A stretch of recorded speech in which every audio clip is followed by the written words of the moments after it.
बानी के गाना लिखे हम, आनी बानी के गाना लिखे हम, गाना तोला सुना हूँ। मोर प्रेम दीवानी रे तोला छत्तीसगढ़ घुमाऊँ।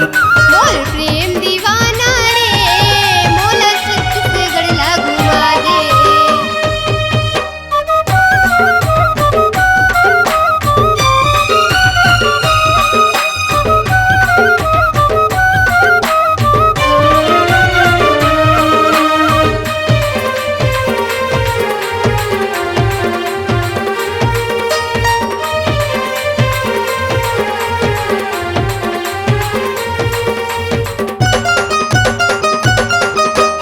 कोरबाले जाऊँ सरमंगला दिखाऊँ, देवी के दर्शन कराऊँ। कोरबाले जाऊँ सरमंगला दिखाऊँ, देवी के दर्शन कराऊँ। बिजली घलो बंद है गोरबा दरी माँ, ओहुला तोला घुमाऊँ।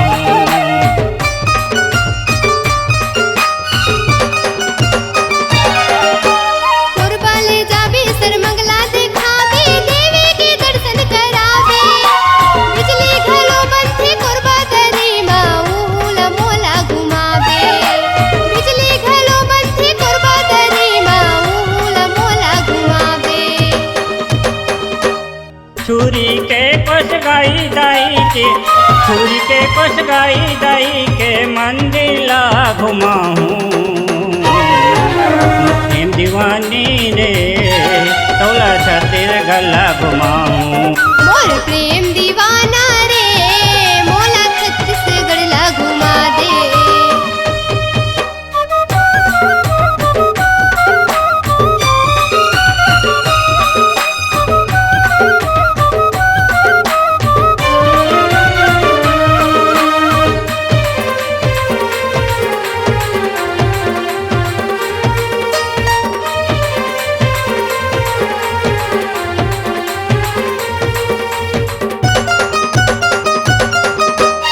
रतनपुर महामाई के दर्शन तुला कराऊँ।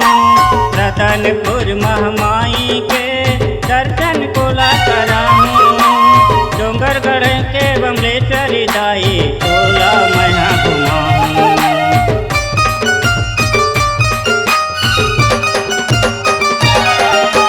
रतनपुर महामाई के दर्शन मोला करावे। डोंगरगढ़ के बमलेश्वरी दाई मोला तहाँ दिखावे। डोंगरगढ़ के बमलेश्वरी दाई मोला तहाँ दिखावे।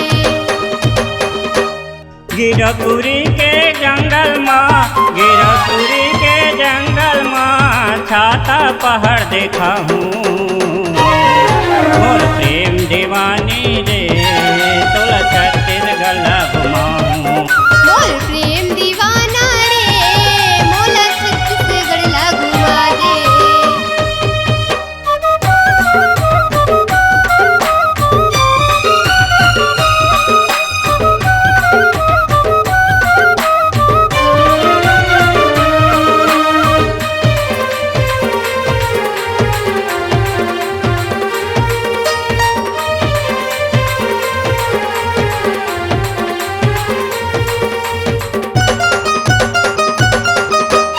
चंदरपुर के चंदर से नीला तोला मैं घुमाऊँ।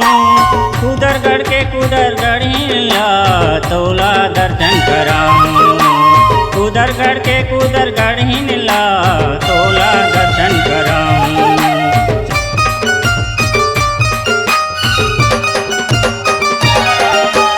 चंदरपुर के चंद्र से नीला मोला तहाँ घुमावे। कुदरगढ़ के कुदरगढ़ हिन के दर्शन मोला करावे। कुदरगढ़ के कुदरगढ़ हिन के दर्शन मोला करावे। सबो डहर मायानी बानी के, सबो डहर मायानी बानी के देवता तोला देखा हूँ। मोर प्रेम दीवानी रे मोर प्रेम दीवानी वो तोला छत्तीसगढ़ ला घुमाऊँ। आनी बानी के गाना लिखे हस, आनी बानी के गाना लिखे हस, गाना मोला